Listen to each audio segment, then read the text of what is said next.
এই হলো Ansar camp, Keshabpur Ansar camp Ansar BDO office. আর এটার পাশের উত্তর দিকে, উত্তর পাশ থেকে পশ্চিম দিকের এই রাস্তায় ইসাকাঠি।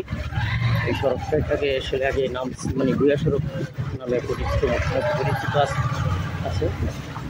এই ইসাকাঠি ওয়ার্ডের যদি মোট ধরি 4টা রাস্তা, একটা হলো শাহপুরান সড়ক, একটা হলো ইসাকাঠি প্রধান সড়ক, আর একটা হলো লাদেন সড়ক, আর একটা হলো এই রাস্তাটা।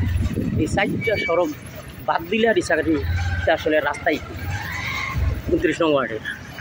কিন্তু আমাদের দুর্ভাগ্য, আমাদের কলঙ্কিত ওয়ার্ড বরিশাল সিটি কর্পোরেশনের এই মুহূর্তের কলঙ্কিত ওয়ার্ড, এই মুহূর্তে বরিশাল সিটি কর্পোরেশন এরিয়ার কলঙ্কিত ওয়ার্ড। এই হলো ইন্ডিয়ান ভিসা এম্বাসি, এই সামনে হলো ইনফ্রা, সামনে হলো বিভাগীয় কমিশনার অফিস। এই তাই আমাদের কলঙ্ক হইল যে আমরা একটা কলঙ্কিত ওয়ার্ডে বসবাস করতেছি বরিশাল সিটি কর্পোরেশন।